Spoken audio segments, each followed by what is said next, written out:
Bonjour, Lucie Trubet du GDS de la Manche. Est-ce que vous pouvez vous présenter?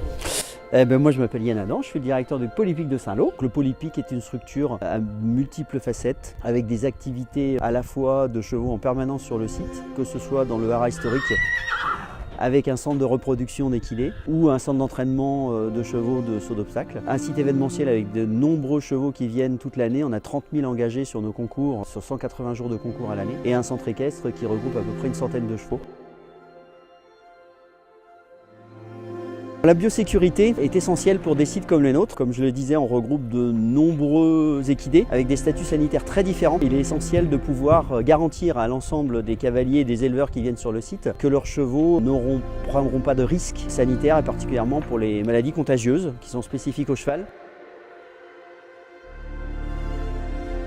On a lancé un audit de biosécurité avec Camille Verken du cabinet Equiwez qui nous a proposé un travail très minutieux qui a permis de définir les règles de fonctionnement du site vis-à-vis des risques sanitaires. On a donc défini en fonction du statut sanitaire des équidés différentes règles de fonctionnement et de circulation sur le site. Et ce qui est le plus important, c'est qu'elle nous a aidé à trouver le bon réflexe en cas de suspicion de maladie infectieuse. Parce que c'est vraiment ça la problématique principale quand un cheval arrive avec du jetage ou de la température, comment on réagit.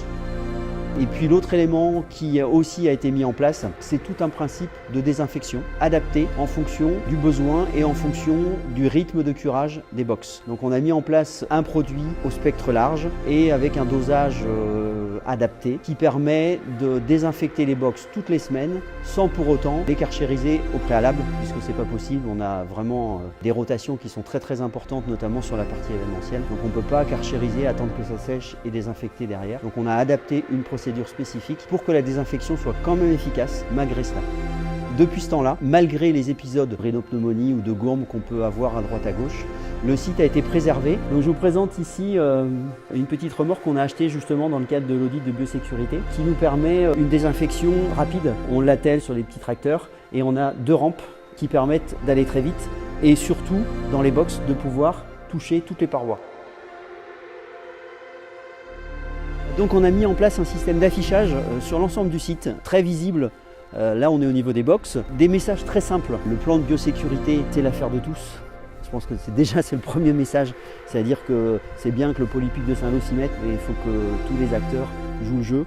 Et ça c'est essentiel. Et puis des éléments spécifiques. On a une problématique dans la filière cheval d'avoir énormément de chiens. Et donc on a mis en place tout un processus d'être vigilant par rapport aux chiens. Tenir en laisse et éviter qu'ils propagent évidemment les maladies puisque c'est un vecteur important. La gestion aussi du fumier.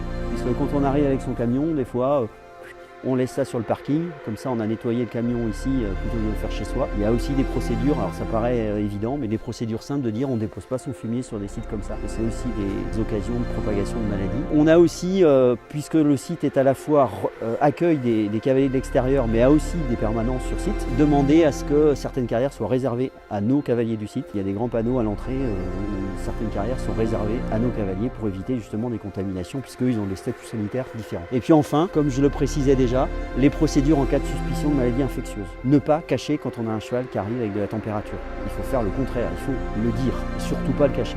Et ça c'est essentiel. Donc on a mis en place un coordinateur biosécurité. L'essentiel c'est d'avoir une tête, une personne avec un numéro de téléphone. On a un cheval avec une suspicion de jetage ou de température. On appelle tout de suite ce numéro-là et on met en place nous l'isolement du cheval concerné. Au niveau du centre équestre du Polypique, on a mis en place dans le cadre de l'audit de biosécurité des règles spécifiques adaptées à une structure qui tourne en vase clos.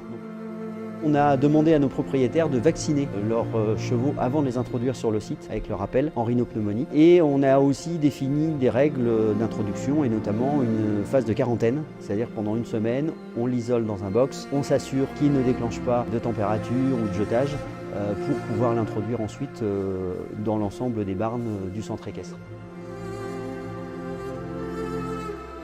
À nous, les sites qui reçoivent énormément de chevaux, d'être exemplaires. Et je pense que ce qui est important, on a énormément de cavaliers, d'éleveurs qui viennent sur le site et ils voient qu'ici on fait des choses et que la biosécurité est un élément essentiel dans notre activité. Et donc ça devrait ou ça doit les amener aussi à se poser chez eux les mêmes questions. Qu'est-ce que je fais chez moi pour assurer la biosécurité de mes chevaux ?